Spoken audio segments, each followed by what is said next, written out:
You have there a woman, naked, you are doing it to her, and you still need images. This is surplus enjoyment. Nay, Joanne, you are unhappy in this hyperactivity, but I think in a perverted, secret way, you enjoy it. Attachment is more accurate than enjoyment in order to describe that why they keep forcing themselves to do something they don't like. Because they feel the act that they are forcing themselves to do is an act of agency and gives some sense of meaning to their life. There is a tension, I think, between your guys' thought here. You will not know again. You want to split us. You pay attention to your surrounding, and then you do not develop this kind of sense of attachment to a system or to a form of life as if there is no alternative, because in the nearby forms of life, almost by definition, is heterogeneous. Trumpian populism is for me precisely an attempt to reconstruct some kind of a nearby local people, but in a racist way, excluding some others. This is what I see as a potential danger. We are now doing to Biao, like what they call in detective novels, this tough third-degree interrogation. Although he is already condemned, we will allow him formally to reply.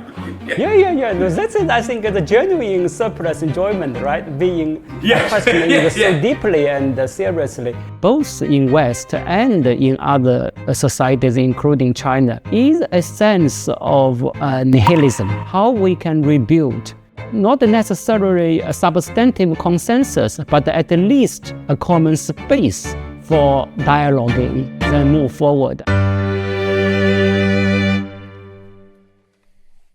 B 站的观众朋友，大家好！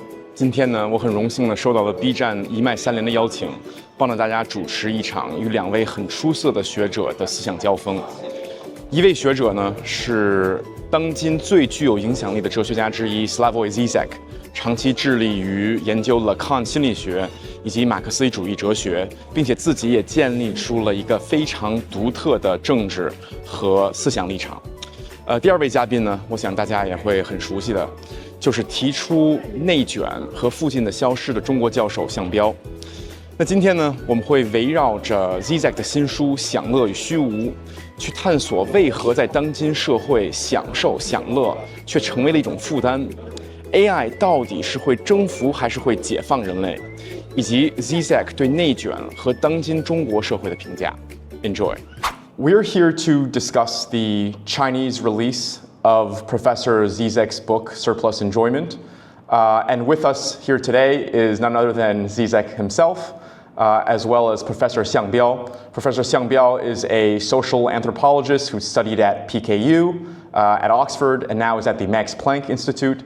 I want to introduce one conversation today. Whereas the energies of the young, the worry was in excess, right? Whether it's Christianity, it's fornication, whether it's old rulers worrying about rebellious young unmarried men. Now it seems like we should worry about the deficiency of energies of the young.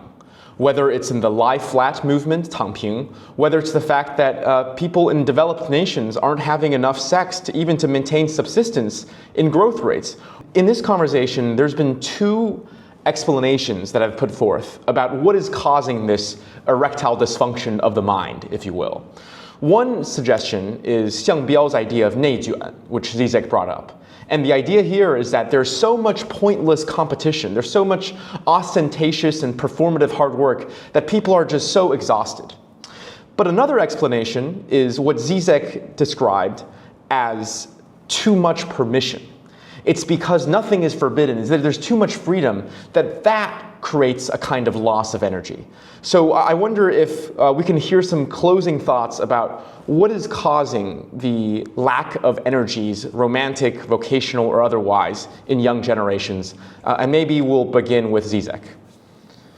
Okay, maybe I will not answer you directly, but I find your question very precise. I think this lack of energy is at least in some way connected with the exploding, rising role of digital space, artificial intelligence in our daily lives. I will connect this with the extremely important, again I return to it, role of Juan and so on, this hyperactivity. And here, this is very important because, you know, it's not for me the problem just that we are not agents enough active. At some sense, what we are missing, what is disappearing, is something that I cannot but call authentic passivity. Not just hyperactively appropriate. Leisure. Yeah, but leisure in the sense of being really open to the others. For example, in my small decadent country, Slovenia, there is an elite circle of intellectuals which go to galleries, visual exhibitions. But they don't go there to enjoy the painting of statues. This is the task of the curator. They go there just to debate the meaning of this, that, and so on. The notion elaborated by my Austrian friend, and Biao, I think maybe he already knows him, should read him, my Austrian friend Robert Faller developed a wonderful category of interpassivity. It's not that I'm passive and the other does the work for me, it's that I am hyperactive and I transfer onto another my passive experience. Like my elementary experience of this, I love it, is ridiculous case, I use it often, but it's difficult today. You know, I think that the greatest contribution of American culture to world culture in the 20th century is something horribly vulgar. I hope you don't have it in China. It's so-called canned laughter. You watch a TV series and the laughter is part already of the soundtrack.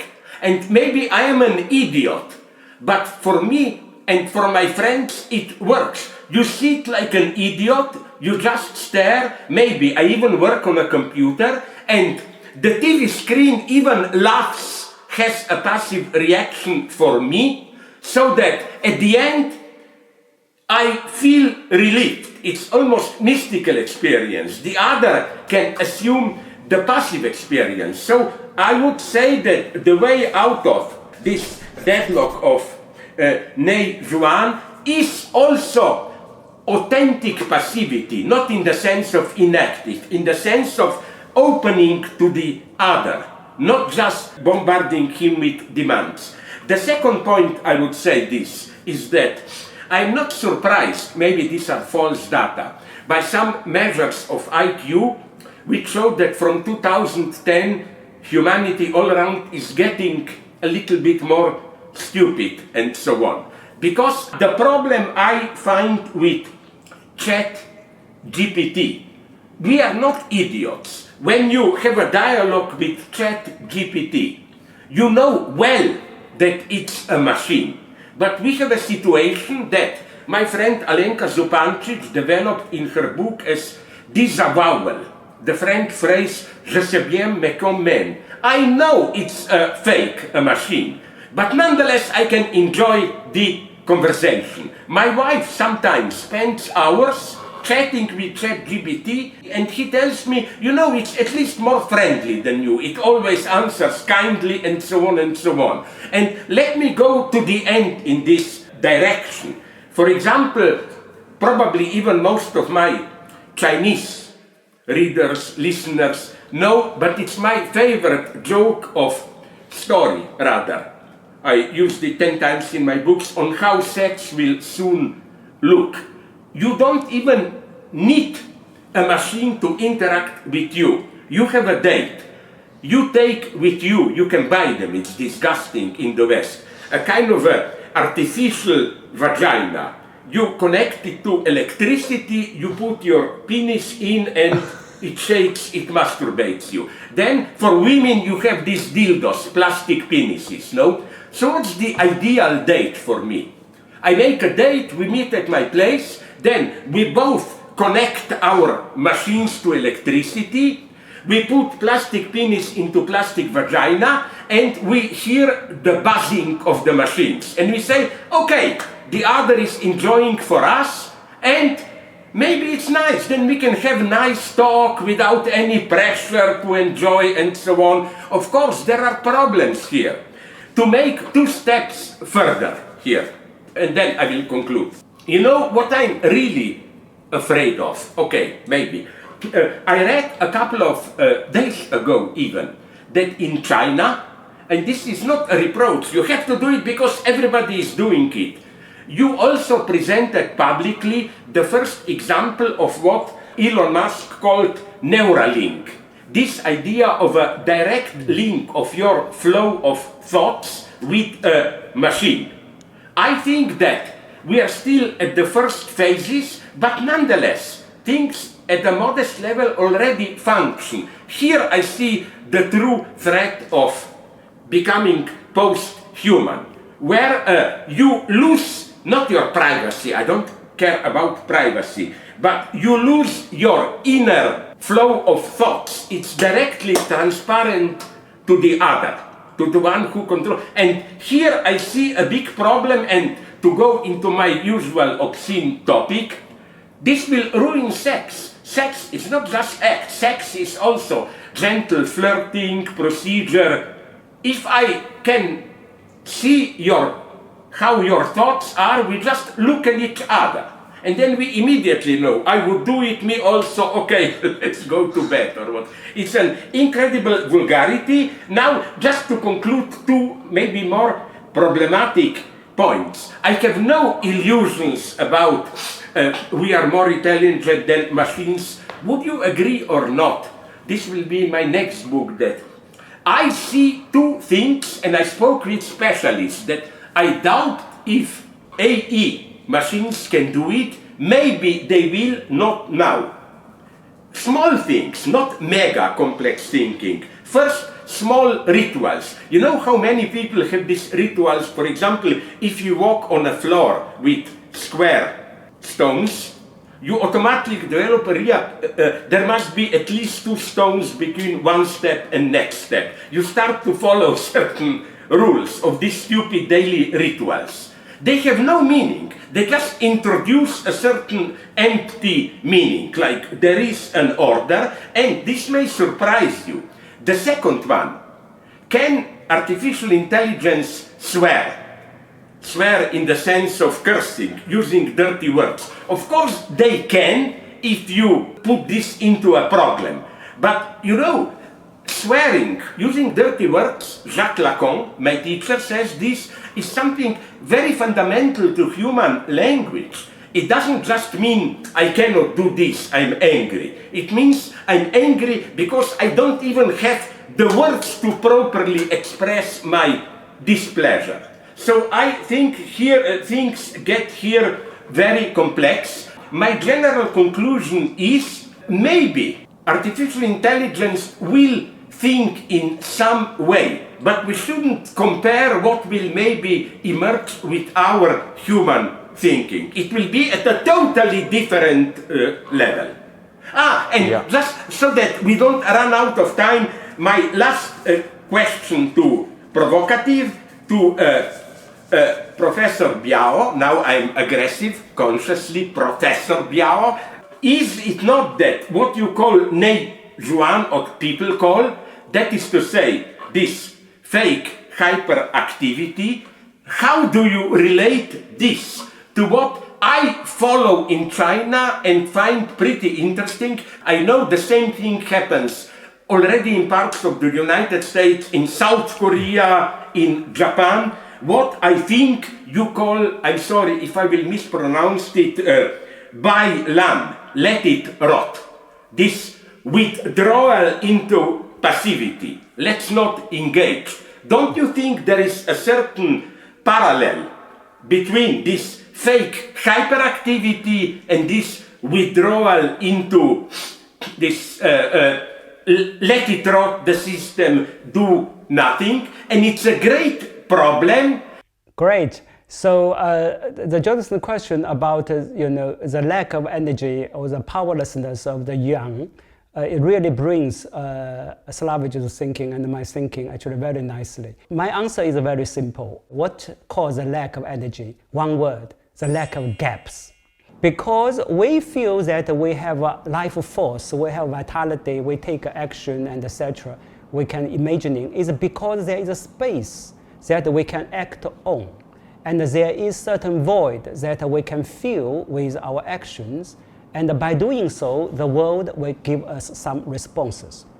If you live in a situation that is you totally identify with, if you live like in a prison, all the walls are iron and it's padded with cotton because they want to avoid your suicide, then everything is sealed. If there is no gap, actually you cannot act. So actually, Slavich just give us some very interesting examples of what I mean by a gap. For instance, the lying flat or lat rot, which are, I think, concrete examples of what Johnathan referred to, the lack of energy of the young. And that is, you are right, Slavich, you are right. Structurally, it's really parallel with the excessive competition and hyperactivity because neither of them will provide the actors a sense of gap. Hyperactivity and this involution nature is totally identified with the system, and they follow the system, force themselves to work very hard, and then the lying flat lat rot is a total withdrawal to say, I'm step out from the system as if there's nothing left in this world. Therefore, either mode is sustainable for me, is practical because of the lack of gaps. Then, Johnathan, as you mentioned, Slavich, the critiques of this liberal or neoliberal system based on this, in a way, it's a principleless permissiveness, which actually gives no gap. Basically, you can do anything. But of course, in his book brilliantly demonstrates that how the general permissiveness actually lead to a prohibition of every specific actions, which make actions almost impossible in concrete sense. Then in my empirical study, the differences is really, I think, empirical because we focus on different cases. It's either Western, more ideological domain, or it is Chinese everyday life and political economy. In my case, what I see is this kind of tightly organized, excessive competition, but with the same result, meaning there is no gap. No? So both lead to the same problem of the lack of gap. And the lack of gap can also be demonstrated by the fact that when you say young people have no energy, they even don't, looking for romance, let alone getting married or have children. It's not because they are completely doing nothing. No, they are very, very busy. If you chart, how many hours they work and how many hours they have for their own sleep, you will see there is a widespread sense of exhaustion. So why they are so busy, yet they feel they have no energy? It's not simply because the business, the activity, the action per se consumed their physical energy. No, because their business. What does this being busy mean? This being busy is basically force them to identify themselves without any gap with the system. So their business is not only doing something, doing tasks, their business is to eradicate the gap between them and the system, the gap between this type of thinking and the other type of thinking. So there's basically no kind of experiential contradiction left, even though the systemic contradiction looms large. So in this sense, therefore we have this paradox, being very busy but being powerless. So final point, what should we do? I think therefore this we all come together. So I'm so glad to have this opportunity to talk to Slavich, is to rediscover this gap and think carefully how we can cultivate this gap and make the gap a productive one. But whether or not this gap is associated with the level 0 or void, as the notion of subjective destitution imply, or is a gap can be found in the nearby, in certain attitudes in everyday life, which actually have something to do with the Confucius idea of cultivation, etc. I think that is a really open question. I would suggest that different people can try different ways and see which way works well in what contexts, and then as theorists, we can come back, try to generate a broader picture, which may, in turn guide people to next step of action. Yeah. Okay, great. Well, thank you, Zizek, and thank you, Xiangbiao, for a fascinating conversation. I'll hand it over to Zizek to discuss Zizek's new book. Thank you very much. It's a great honor for me, this debate with my good colleague and friend Biao, for two reasons, two things I find extremely important, and I really mean it. It's not that I fully agree, but it gives me ideas. I can steal from him, honestly, take his ideas. One is his notion of, I don't know how to pronounce it correctly in Chinese, nearby. He correctly locates in the disintegration of this notion of nearby one of the basic components of a social crisis today.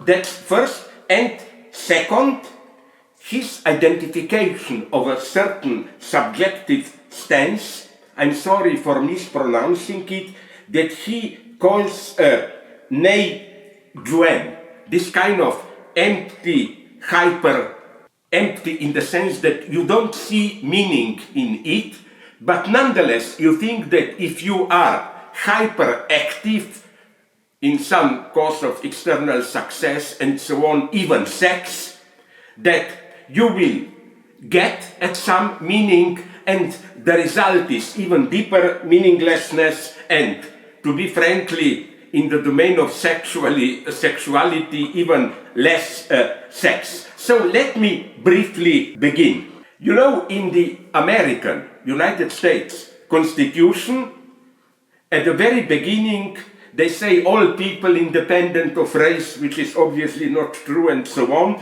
have the inalienable right to the search of happiness. I simply disagree with it. And that brings me to what I call surplus enjoyment. I think that human basic psychological stance is much more paradoxical. Self-sabotaging. What we officially want is part of the pleasure. Not only this, but pleasure itself, or even sexual enjoyment, it more and more becomes a superego pseudo-moral injunction order. Imagine a family is for a long time preparing, it happened to me when I was young, a big holiday, and then when you arrive there, the weather is bad, you cannot enjoy, and then father or a figure of authority tells you, we spent so much time preparing this, now you have to enjoy, That's our reality today. It's a beautiful paradox, because at least in the West, but as far as I know also in China, for example, sexuality is getting more and more permissive. But the result is paradoxical. It's not that you can freely enjoy it. No, sexuality gets more and more as an obligation. You feel guilty, not as in old times for illicit sexuality, you feel guilty for not enjoying. Or the other big paradox in the West. They say permissivity, you can do, that's not my view, with 5 people at the same time, with animals, whatever you want. But at the same time, sexuality is so much regulated by so-called politically correct rules. Yes, I can do it with dogs, with cows, whatever you want. But if I treat another human being slightly in a wrong way, touch him or her in a way which is not allowed, I am instantly excluded, cancelled, pronounced guilty. So isn't this a beautiful paradox? What appears absolute permissivity gets caught in a whole series of prohibitions. So let me not talk too long. The basic paradox is this one. Let's say you have some basic desire, which is prohibited. But then, all of a sudden, you start to enjoy the prohibition itself. This is what obsessional neurotics do. They don't dare to realize their desire, but they enjoy the very rituals of prohibiting that stage the punishment for their desire. So again, enjoy is today not a call for liberation. Enjoy is another strong superego injunction. So our goal today, and this is subtly connected with what my friend Biao already hinted at, today our fight should not be enjoy without obstacles and so on. It should be you are not obliged to enjoy. This doesn't prohibit enjoyment. It just says you don't have to be obliged to enjoy. Where are here paradoxes? Now comes a problematic part, and I will soon end up. I often mention this in some of my books, maybe it's even in Surplus Enjoyment. I read a comment of a British commentator who watched a hard pornography movie where a guy is in front of the camera doing it to a woman. Then in the middle of this, he steps back and says, I'm losing erection, please give me my iPhone so that I look at pornographic images. But this is total perversion. You have there a woman, naked, you are doing it to her, and you still need images. You know, this is surplus enjoyment. These images that you need. I'm jumping up and down, but I would now even apply these two very important notion, also mentioned, debated by my friend Biao, nay Juen. It's not just that you are unhappy in this hyperactivity. Yes, you feel miserable, but I think in a perverted, secret way, you enjoy it. You enjoy it. That's the mystery of surplus enjoyment. How precisely, let me conclude with a very simple example. I'm jumping, I know, with my mother. We often asked her to go to some store far away when I was younger to bring us something. And she always complained how I'm tired. Then once I said, I don't need you to do anything. And she was desperate. She said, now I'm totally useless. And so what she complained about, she secretly enjoyed it. I think we should take into account all these paradoxes of human desire, its self-sabotaging nature, which is why, again, back to Professor Biao, yes, we cannot return to old authoritarian system, but what we call today permissivity, paradoxically brings an even worse terror, with tightly regulated rules and so on. So, just to conclude, this is a very important point, and then I will shut up. My friend Biao, when you mentioned these big other rules which are disintegrating, you know, what, as you probably know, fascinated me absolutely always, is that these rules are never just rules. You always have, I call them meta-rules, rules which tell you, do you really have to literally respect the rules, or are you not only allowed, but even expected to silently violate these rules? And this, I think, is falling apart today in a model way in Trump's America. What Trump is doing is that he does not only, he basically respects the legal rules, more or less, but he systematically violates the implicit unwritten rules. He speaks publicly in a vulgar way. There is no decency in what he is doing, and so on and so on. And that's for me the true horror. Great. I want to start our discussion by what Professor Zizek began the discussion with about Xiangbiao's discussion of rebuilding the nearby. And for our audience, this idea is that modern individuals have become so alienated that they only care about two different spheres of life. One is their immediate selves and their immediate family, and the other is the grandest possible kind of world historic events, be it climate change, be it, communism, or just global capitalist events. And what is missed is this nearby, which is this middle sphere of your communities, of the schools and the parks that nourish your neighborhood, and that is what is missed. But I think this is in a tension with Zizek's thought, because Zizek has often warned that this middle layer of focusing on local political community action can distract us from those greater goals like climate change and capitalism and thinking big ideas that we actually need. So help me reconcile this.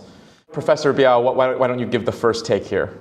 Okay. So thank you. That links nicely to what Slavoj just, now I sometimes call you Zizek, sometimes call you Slavoj. I think call me whatever you want, just don't call me professor.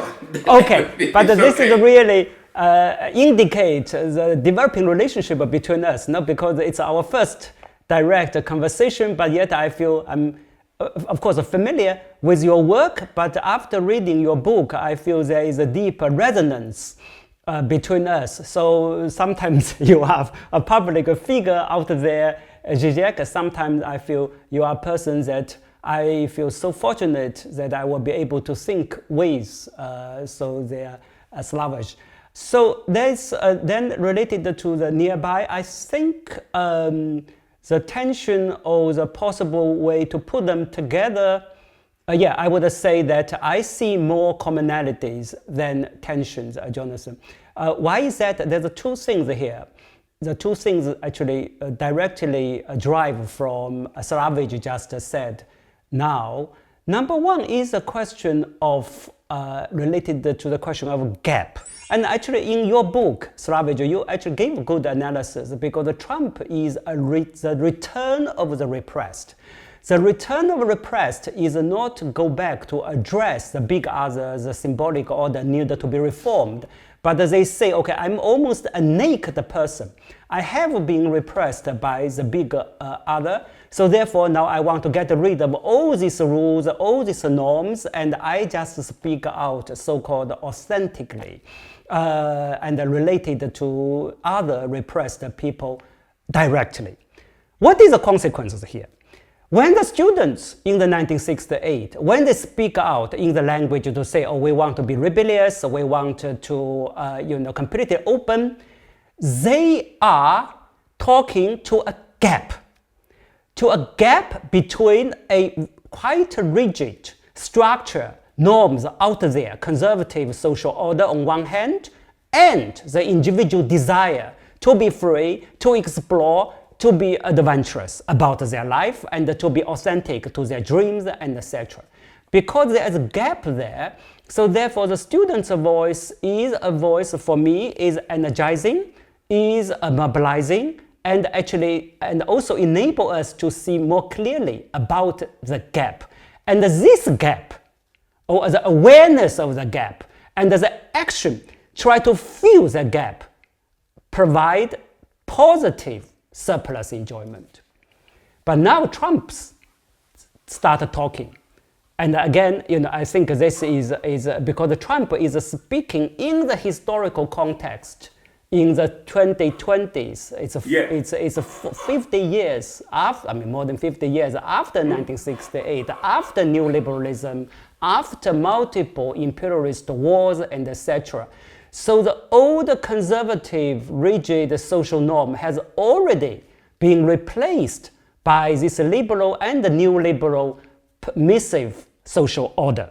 Right? As your analysis has already pointed this out.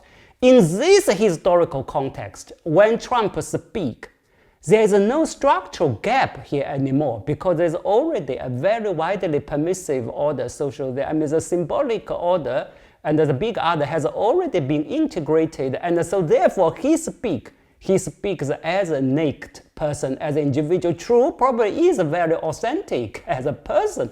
He is speaking out what he desires directly, but this is not balanced or contextualized in the concrete social environment now. And so therefore, there is a historical irony why the same words will have completely different political implications now. So this is one gap. Then why is that related to nearby? Then the question is, okay, the gap sounds very concrete, but so far our analysis about the gap is based on quite structural and theoretical analysis. How do people, you and I, individuals, experience this gap in everyday life? Nearby is a quite practical instrument for us to experience this gap. Okay, I feel that way, and I look at my neighbors. I don't like my neighbors, but my neighbor is there. I cannot wish my neighbor away. I can wish American politics away. I can wish Gaza away, but simply by turning off my mobile phone, but I cannot wish my neighbors away. And what is this gap? Maybe my neighbor has his or her own good reasons to behave this way. And when I go all out, if I'm young people, I feel the older people, cast a particular gaze on me, and how should I handle this, and etc. So there's a very concrete understanding or feeling about the gap. I think it's very important at this current moment to reestablish a sense of subjecthood.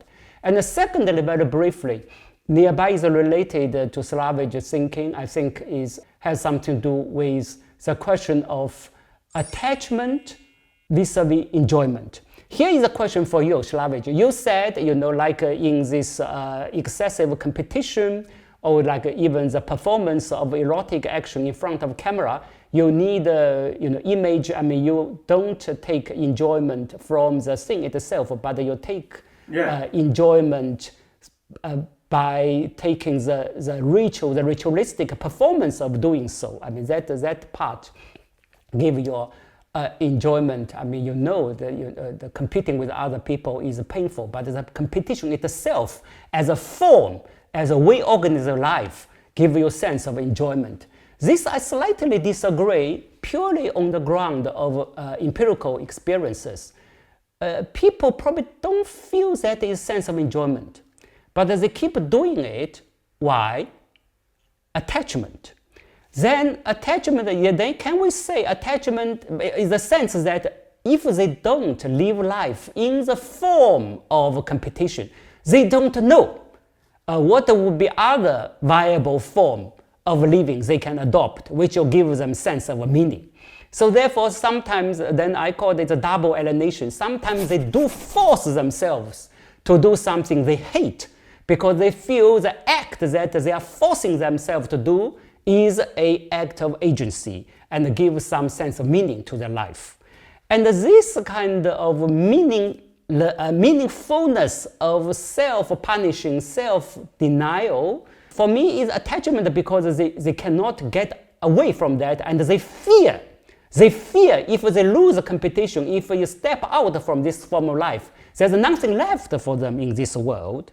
So then it's different from enjoyment, not only because experientially attachment is associated with a sense of fear, with a sense of sometimes despair, but also I feel this is has more agency because when it is attachment, they know I don't like it, but currently I cannot see other opportunities in the current situation, so I wish I can step out, but I'm waiting for the moment.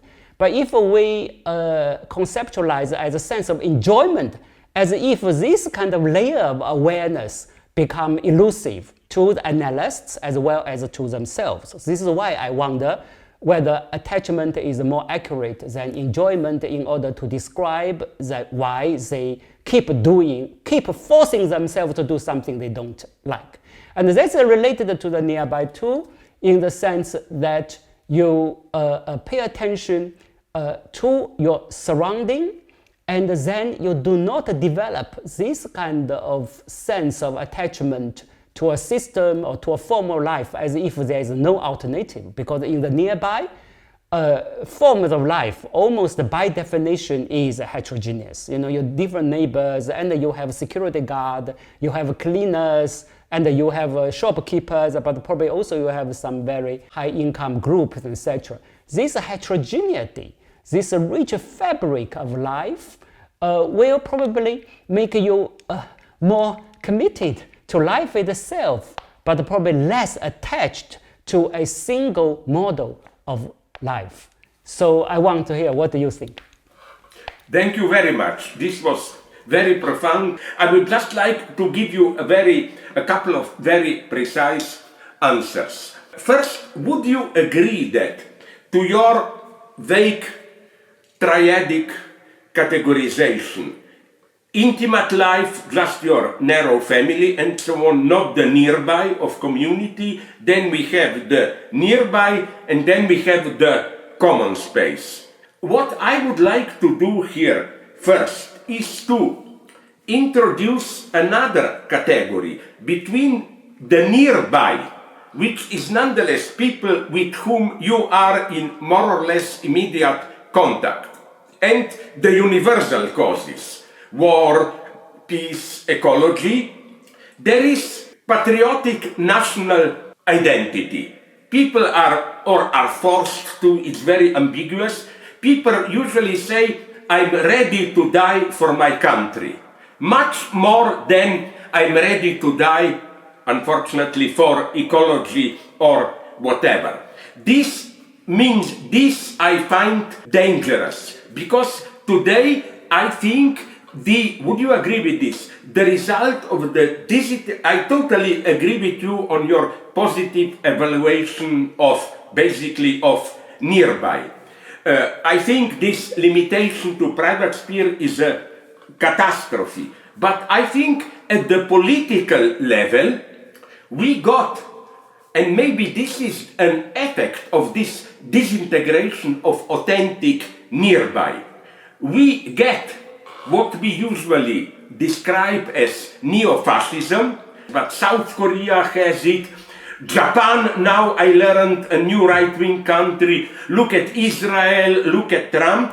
That is to say, this larger ethnic community where they apply this old disgusting motto, my country, right or wrong. So you know what I mean? Where I would agree with you with nearby is that nearby should also be a kind of a protective circle against the bad tendencies that pervade all of society. Look at Israel now, where 85% of the people agree that they should clear up, throw Palestinians out of Gaza and West Bank. There are minor differences, just should we kill them, should we throw them out, and so on. I agree with you, if this would be your conclusion, that in such a situation, it's not enough to just intimately be opposed to it. You need a new form of, not in the cheap sense political, but ethico-political nearby. So that's my first point. I would say that national identity, patriotism, I don't a priori condemn it. What happened to China and India in the early 19th century, Opium War and so on, was unheard of. Based on this concrete background, you have all the right to a certain patriotism. But let me then introduce another level where I want to hear your opinion. Isn't it that what is forming on Facebook, X, Instagram, and so on, I'm totally out of it, but I don't know how to characterize it. On the one hand, it is an ersatz nearby. You know, you don't have a nearby, but you build an artificial nearby. But usually it's, as you nicely said, it's not a neighbor, a nearby person with whom you are stuck with. No, it's already a certain criterion of selection. Like, if I'm a Lacanian Hegelian, I would do a group there, or why not certain sexual orientation, political orientation, quantum physics, scientific, and I am here divided. On the one hand, yes, there can also be very progressive nearbys. That's why artificial intelligence, all these forums and so on are in the West. They form an alternative community. At the same time, I agree with you that this, how do I call them, but I don't mean this in a bad sense, artificial nearbys, these digital communities, there is an element of conscious choice in it. It's not simply people you are stuck with. So I am divided here. And just, I think I would like to hear your opinion, to cut a long story short, about this artificial digital nearby communities. Just let me add something else. What you said about decency, permissivity, and so on, I agree what you said about gap, and I agree that there was a difference in content. But nonetheless, both Trump and 68 students, I'm talking at a formal level, thought that decency is somehow connected with authority, and that to be subversive, we use F-word, these obscene gestures and so on, that you have to be obscene. I think that we, modern left, not those crazy politically correct or traditional left, would you agree? We should discover decency, respect, and so on. And would you agree? That's my paradoxical formula, maybe you know it. Compare two persons like Donald Trump and Bernie Sanders. Bernie Sanders, I don't totally agree with him, but isn't this beautiful that if we mean by postmodernism this disrespect of the gap, you are vulgar, you say you change facts, you are publicly dreaming as it were. Trump is a postmodern president in this sense, even in the way he acts, while Bernie Sanders, progressive socially, is a nice, old-fashioned, decent, moral personality. So, to go to the last point, you maybe, I don't even, after you explain it now, I'm not even sure that I disagree with you.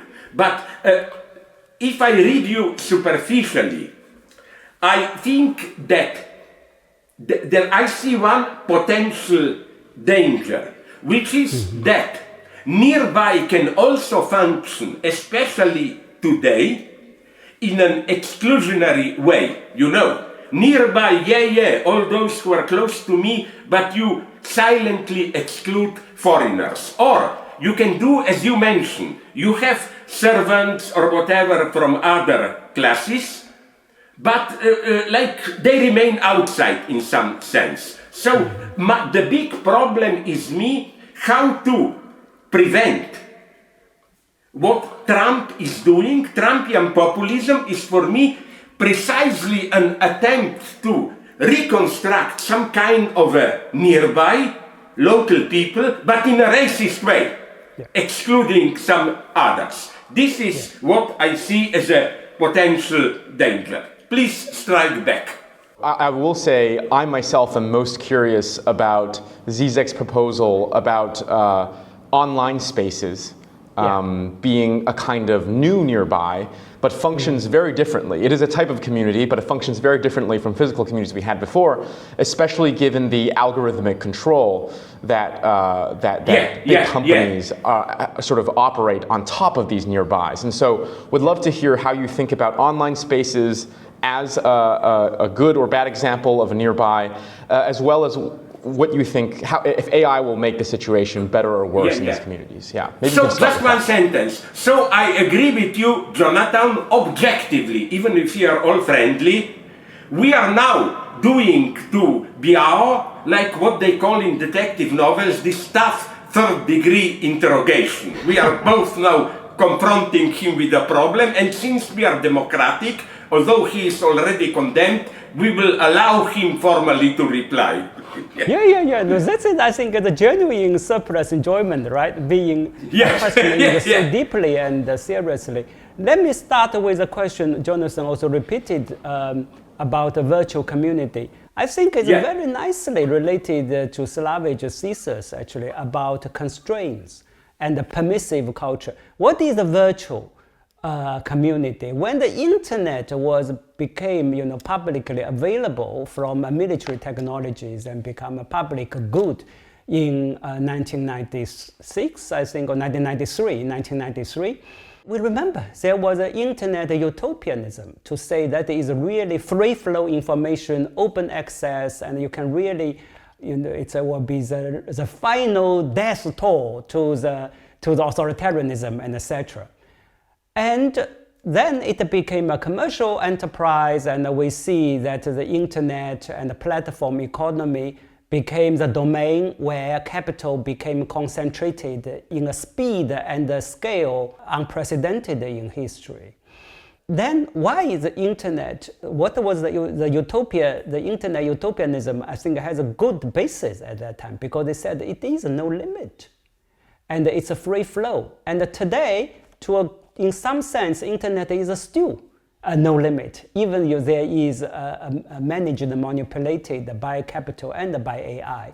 But as an individual, it is still very free. And that for me is a problem. Because it's so free and it's true, you can look for people who are like-minded, and you can propose all kinds of ideals, including the most progressive and beautiful ideals in the internet, as free as possible. But this form of freedom without concrete constraints, without very direct friction in everyday practice, that actually undermines the value of freedom. Isn't this also, Salvage, you argued in your book, when it becomes so widely permissive, in the end, what you say and what you hear, as if there is no gap between all this, but in the end of the day, is complete, in a way, it's a fake, because it cannot be grounded in everyday practice. So therefore, I think I have quite a strong opinion in this regard. I want to say that the nearby must, by definition, physical nearby. It means your neighbors, your security guards in the condominium, which is a common way of living in Chinese cities, and the people clean your street and etc. And because this is a constraint, of course, compared to the virtual world, your nearby is most constrained space, the limited number of people, limited space, and etc. But the whole point is that try to find a world in this nearby and think very concretely what you can do to this familiar stranger. For instance, the person who's selling vegetables, every day, 4 o'clock afternoon, he will appear on the street corner selling fruits. No? Very familiar, but you have no idea who he is. How do you face this one individual in front of you? And don't think about the global condition too far away. And what are you going to say? To what extent you can really understand him? And to what extent you will say something really meaningful for him? They're very, very concrete, specific actions. And that type, you are completely free at this moment. For instance, if you found out he has a problem, are you willing to help? Or you think this form of help wouldn't do any good in the long term for him or his family, and etc. You have full freedom at this moment to make a decision, and you have to be responsible for that action, that choice, and that is genuine freedom. So therefore, I wanted to emphasize the virtual community. Of course, it's a still valuable instrument if we want to exchange ideas, we want to do social mobilization, etc. Of course, we should not deprive ourselves of these digital technologies and the tools, but existentially, I think it is critical now. We have to reground our life back to the physical nearby. So now let me touch on the three other points that Slavish mentioned. Number one is about the question of whether or not a nearby can become exclusive and the nearby can become a prototype of a narrow nationalism. As J.D. Vance, the vice president of the US, he was citing the nearby, I mean, not citing my theory, but he was talking about nearby when he justified why the US government should cut down the US aid program. He said, oh, it's just human nature. You have to look after your own neighbor, your family, and your neighbor, your own citizen first. And why should the US government, support all this clean water in Africa, all this children's education in Latin America, etc. And he was talking about as if it's a commonsensical notion of the nearby. So that's, of course, we should be aware of the danger that this theory can be misappropriated by this ideology. But nevertheless, let me make 2 points on this question. Why there is such a rapid rise of far right? And I'm now in Germany, and actually I'm now in a city where AfD is quite active. And one of the reasons that they say, oh, we have to go back to our land, we have to go back to our authentic life, is because the mainstream discourse over the last 40 years and after the end of the Cold War has been dominated by quite abstract notions about the far away. Some lofty progressive principles. For many ordinary people, they feel they are kind of become outcast of this global elite discourse. So this is why they are so resentful of globalization. I mean, why should globalization, what did the globalization do to them? I mean, any harm do to them? Probably materially, not much. But discursively, they feel that their grounded everyday life, their struggle is being ignored by the discussion and emphasis on this global discourse, quite abstract principle. So this is the number one thing, and I think if we can develop a more robust and a more grounded discourse about the nearby and move away from this empty liberal abstract discourse, could be actually addressing a root cause of the rising of far right. This is number one. Number two is by paying attention to the nearby does not mean that you forget the far away and let alone excluding the far away. Paying attention to the nearby is precisely to develop a method, to develop a type of capacity to understand how the world society is constituted in a concrete way. And this is, we met many students, right? I mean, the reason I was started thinking of nearby had something to do with my teaching experiences in Oxford. When I ask students to tell me about their research project, and I will find that some students just can tell the research project and topic in a much more lively, vivid way, and in a way that you can see the student will deepen his or her thought if more material become available and etc. Because the student always ask very concrete, this thing happened, there must be three factors working, the three groups, their interests are conflict each other, and therefore, so that there's a two possible outcome will emerge, and etc. And then you have other type of students who just very rigid and empty, very formalic, and somehow repeating similar statements, and the way they carry themselves forward is by logical reasoning rather than by absorbing new materials and put them into a new picture. And that I found that there are differences between the two types of students. The former one, who can think and describe about the world in a more vivid way, often have a much more interesting and a concrete and vivid account about his or her own life. He can tell you, my grandparents are like this, and migrated somewhere, and my parents are like that, then I grew up in this, my hometown is like that, neighbors are like this.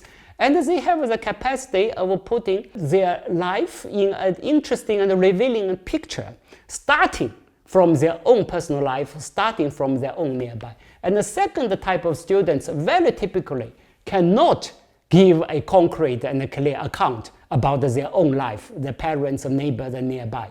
So I think actually that is a question of thinking capacity. So the nearby for me, it is very pedagogical. Because the nearby as a unit, as a geographical or political unit, I mean, it's very elusive. You cannot do much by hanging on the nearby as a physical space, but the nearby can be a classroom, can be a laboratory, and can be kind of a form of art.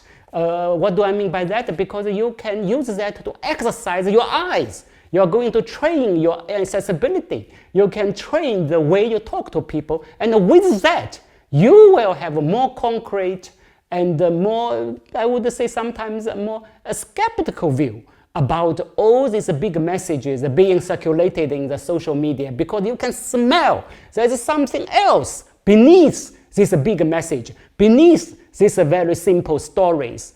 And this is to make you related to the far away in a more concrete manner. So basically, yeah, this is my kind of justification of the nearby. I will stop here, but there are other questions we can come back later. I would like to reply a little bit, because I found very interesting. Well, I would want for you to reply, but this is the part of your guys' thought that I want to sort of deepen the screw and drive the wedge across. Because what I'm hearing from Professor Biao is, we need to focus on the nearby, this kind of middle area, and it's those big global messages that are the issue. Whereas from Zizek, I'm hearing something different. It's the global messages we have been hearing, whether it's political ideology, or political correctness, or transgender or homosexual LGBTQ.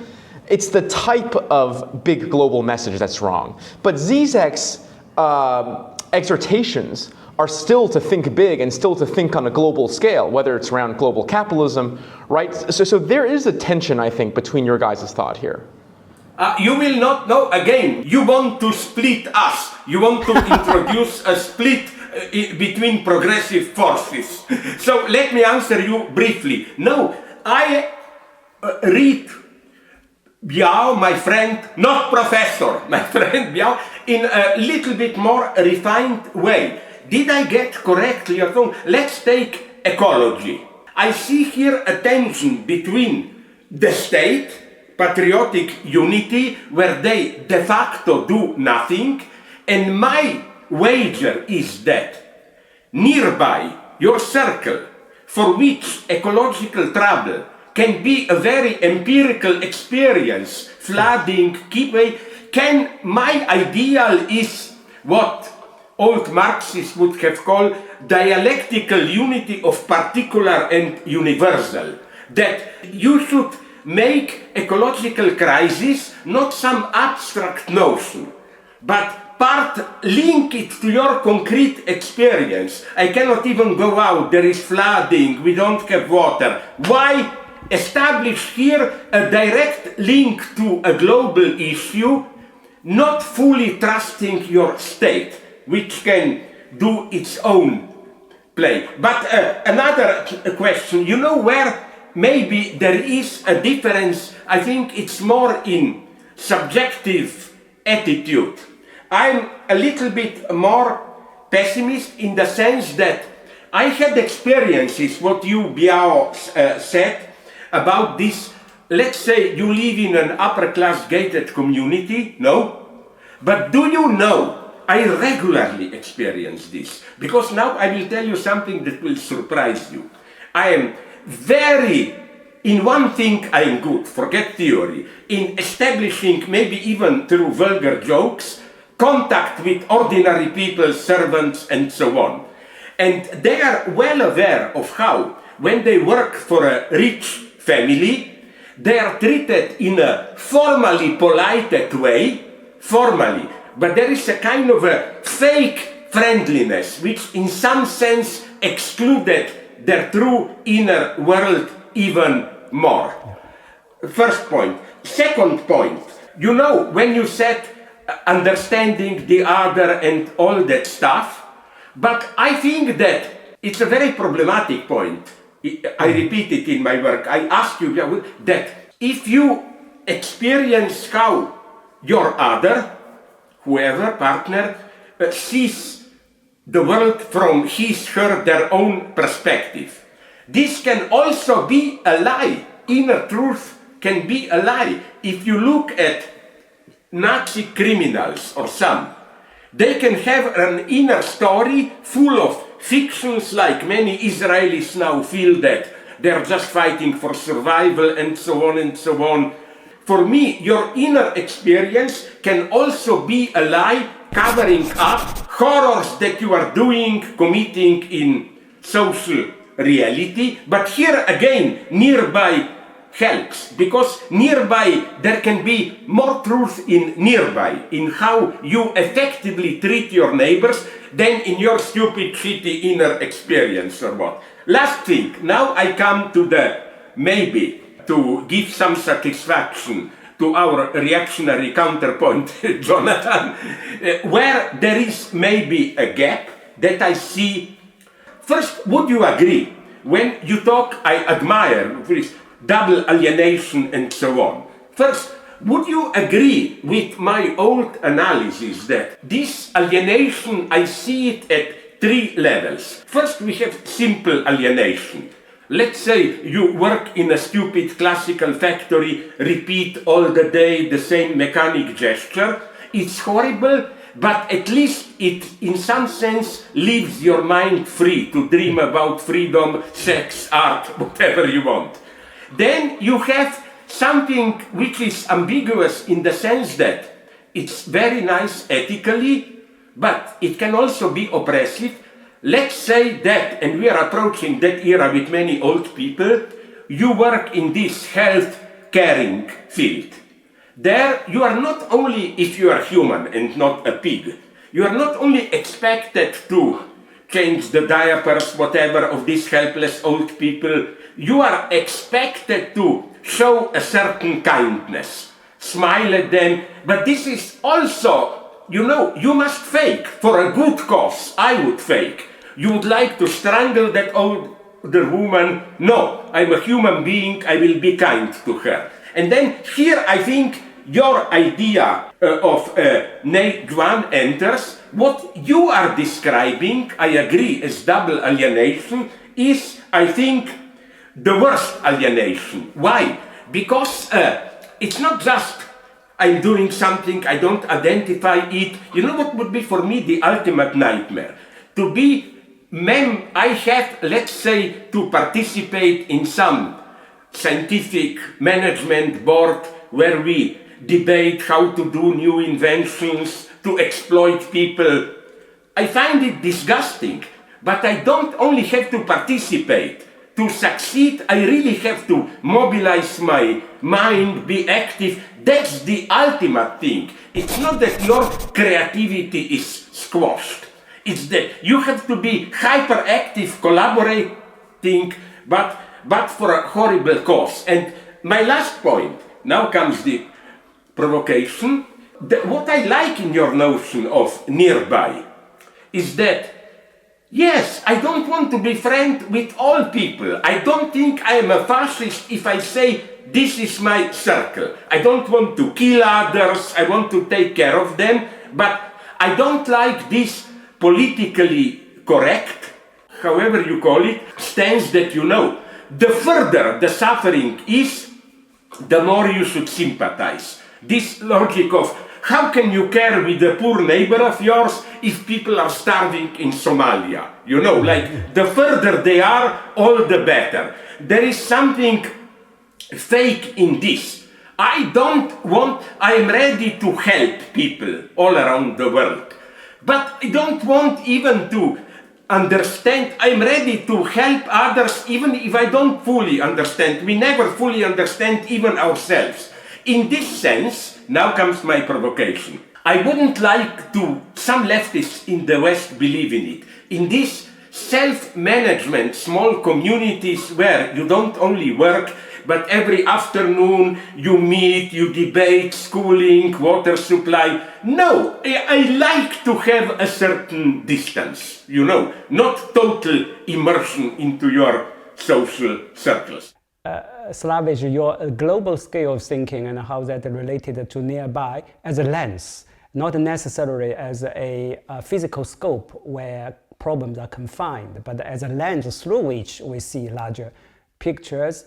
And let me focus on this, the climate change first, then I'll go back to the second question, the nearby as a unit. You said you don't want to go to the neighborhood meeting every afternoon. So the climate change is a very good example, and let's go back to the question of Bernie Sanders and Trump. And you said that the Bernie Sanders type of message is what we need, and Trump is, of course, the biggest concern for people like us. But there is a huge real challenge in front of us. That is, Bernie Sanders is not being heard by many people, at least in the US. So then the question is that then Trump's voice is so loud, right? So there's a various, then go back to the climate question too, because for us, people like us, there is no dispute about what climate scientists say. But then the question is that why such obvious, self-evident phenomenon is not taken seriously, and then it was even declared as lie by Trump. And furthermore, such a denunciation has been accepted by many people. So what concerned me is not about the global message per se in the content, but also the method and how the message circulate, and especially how that will capture people's mind and heart. In other words, the social effect of a message. So it's not only about the big other, the symbolic order, as it is staying out there, but is also how the big other and the symbolic order come into everyday life, come into people's minds. So then climate change is a global issue. But now we face the real dilemma, and this as a global issue, we cannot somehow is not appealing to many people. So my formula is like as following. Number one, of course, we should repeatedly remind people there is such real danger of climate change. And number two, pointing to all kinds of, as you mentioned, very concrete incidents of this weird and unpredictable weather conditions, water pollutions, air pollution, a very concrete situation in their neighborhood. And I have observed actually things like one type of flower suddenly bloomed much earlier than usual will trigger very deep public consciousness in a particular city or even neighborhood, much more than what climate scientists will say. Because that kind of flower, the fact that it bloom unseasonally, is often associated with all kinds of mystical imaginaries and discourse. There's a culturally rich phenomenon there. And for me, that is a type of resources that the human society has, how to interpret all this kind of odd phenomenon. And if we pay attention to that type of changes, and even not necessarily link that to global conditions, and that event itself will work on people's consciousness, remind the people that the current situation is problematic, is not sustainable, and I have already witnessed that type of consciousness really make people to think situations more critically and more willing to examine the way how they live and how they work. So therefore you lead to all kind of you can say quiet resignation or quiet quit movement and lie flat and etc. It has something to do with the consciousness that the world, the climate, the nature can no longer sustain the current mode of living. So again, it's not to, I don't think that there is a dichotomy or contradiction between the far away, like the global system, and the nearby. But the question is, not only think the scientist is to tell truth, a global truth to people, but much more important than global truth is the concrete consciousness. What will trigger them to have a sense, oh, our way of living is problematic. How exactly problematic, etc. That takes time for people to come to that point. So that is the question of climate change and local consciousness, because local consciousness is a true starting point of local action. So then the neighborhood organization and whether or not nearby must entail a very confined and strong solidarity among people living nearby. No, for me, actually, I think we're very similar persons. We don't want to go to committee meetings every day to discuss how we'll manage a rubbish system. I would rather to have division of labor, some expert will take care of all that. But for me, the nearby, the physical manifestation of nearby is multiple. For instance, on the subway, your car is your nearby. The nearby is different from community or different from place. Very different, because a nearby is always your nearby. When you move, your nearby move. So it's not like a neighborhood or community which you can point out in a physical map.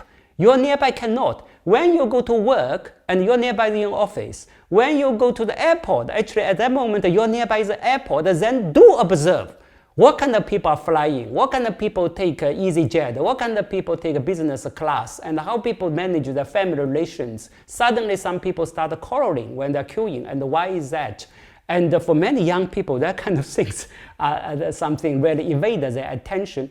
So nearby is your nearby. It is really the landing point about the idea of the nearby is a perspective, is your attention, and fundamentally actually is a question of subjectivity. How you develop a type of subjectivity that is rooted firmly and concretely in social relations. Yeah. Everyone, please buy and read Zizek's new book. It's fantastic, out in China now, and thank you, everyone.